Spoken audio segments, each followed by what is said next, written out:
Welcome to my channel. I am going to read an editorial, The Domestic Sphere in a New India by Brinda Karat.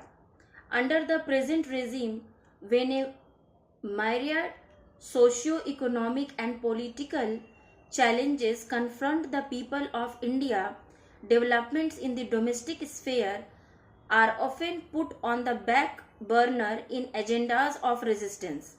This allows those who are in power to hijack the concept of Nari Shakti and make claims of women-led development, even as they keep intact an entirely regressive approach to women in the domestic sphere. The latest example of this is a statement by the Rashtriya Swayam Sevak Sangh RSS chief in August 2025, where he said that in order to ensure the survival of the civilization, families need to have at least 3 children. As though women are reproduction machines with little or no choice, it would have been more appropriate for Mohan Bhagwat to have spoken about the survival of families and specifically of women within the home. An inexplicable silence. An average of 7,000 women have died every year from 2017 to 2022 in horrendous cases where they are burned, legally known as dowry deaths. So, 35,000 women are dead. It is not only their sindoor that has been wiped out. A woman's life has been terminated. The National Family Health Survey 5, that is NFHS 5, noted that 30% of the women surveyed reported violence by an intimate partner, but only 14% made a police complaint. A third of the over 4.45 lakh cases of registered crimes against women are of domestic violence. But have you heard even one word being spoken by even a single RSS or Bharatiya Janata Party leader, man or woman, against violence within the home? These are the people who are loud and clear in speaking against consensual inter-community relationships, which they term as love jihad, but never say a word about any instance of violence within the home or within the community, as this would not fit in with the majoritarian ideology based on the Manu Smriti which they expound. There has been little change since the days when the Manuvadi forefathers of those now in power railed against B.R. Ambedkar for the demolition of Hindu ideology. For these proposals in the Hindu reform bills granting women the right to divorce and abolishing caste as a requirement for a valid marriage. Cultures that pressurize women to stay in violent marriages, to adjust because of the sacramental nature of marriage, that condone through their silence so-called honor crimes in self-choice intercaste marriages are intrinsic to the ideological platform of the Hindutva ecosystem today. We can see this in efforts to dilute laws against domestic violence in the name of misuse, and also the official argument in the Supreme Court case opposing the demand to criminalize marital rape as being against the institution of marriage and Indian culture. Another aspect of the domestic sphere, the work women do within and outside the home, has been highlighted by the recent Time Use Survey, TUS 2024.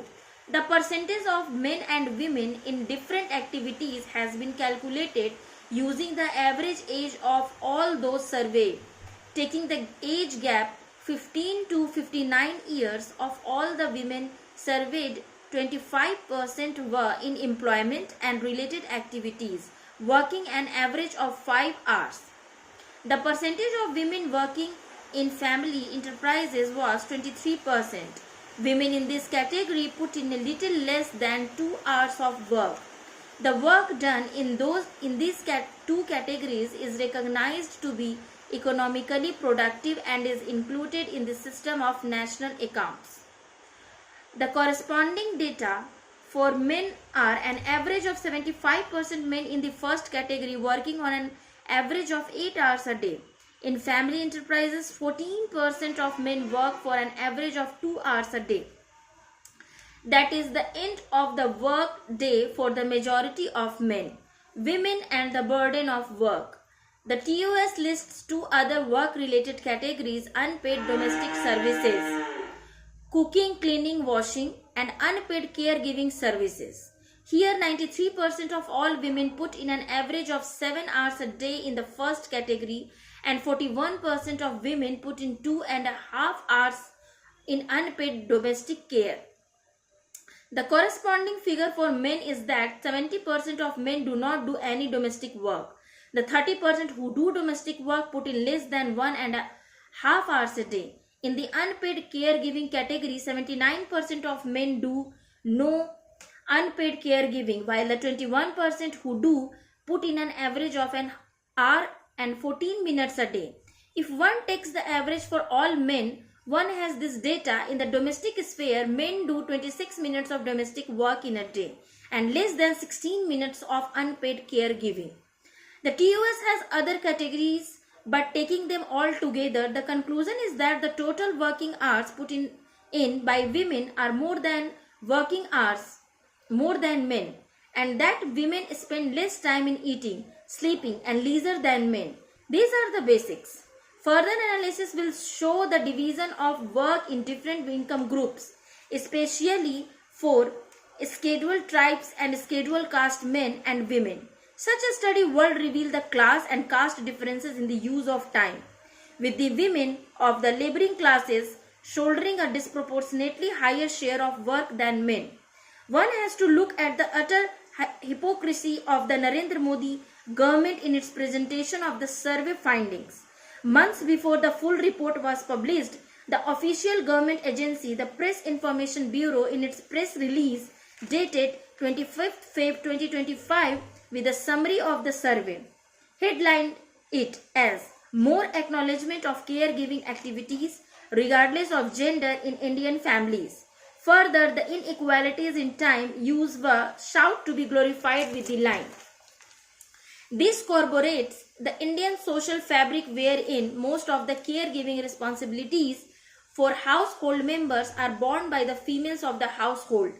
As far as the official viewpoint of the BJP government is concerned, that men give any time at all for caregiving, even if it is for an average of just 15 minutes, shows the greatness of the Indian family, and that women do 3 times the work in domestic and caregiving as men is something to be proud of. That is the Indian social fabric. In an extension of this approach to public policy, the millions of women who take on the responsibility of child care services in Anganwadi midday meal services and as accredited social health activists are considered to be social volunteers and not workers. They are given a measly amount as an honorarium and not as a minimum wage. Finally, they are not recognized as a government employees. Thus, what is considered to be a natural task for women in the domestic sphere gets translated into low-wage work in care services in the public sphere. A gross undervaluation, such an approach suits the capitalist too. The State Bank of India, in a survey in 2023, showed that if unpaid work done by women was monetized, it would amount to over 7% of the country's GDP, or 22.5 lakh crore a year. It also points to the undervaluation of the essential role played by a woman's unpaid domestic work in the social reproduction of labor. Her work is not considered when a minimum wage is fixed. Typically, such a wage covers the bare subsistence needs of a worker and a family to keep him healthy enough to work the next day too. This subsistence labor is actually subsidized by the woman's unaccounted for and invisibilized the woman's invisibilized domestic and care-giving work. The invisible component of a woman's domestic work is what keeps the cost of subsistence and wages low. Thus, the struggle for a fair minimum wage has a direct relation to recognition of the invisible work that women do. The policies of the government have a direct impact on the domestic sphere and need to be called out. The alternative lies in first, cultural, social, and policy interventions to prevent and eliminate violence against women within families. Second, the equal right to work of men and women as a primary workers with equal wages. Third, the provision of easily accessible universal facilities for the care of children and the aged provided by the state. Fourth, the provision of quality health care and education facilities. Fifth, the promotion of cultures which encourage the share of domestic responsibility between men and women as opposed to the social fabric. Argument of the right-wing forces. And finally, justice to all scheme workers in child care and health services for minimum wages and benefits as government employees. Thank you for listening.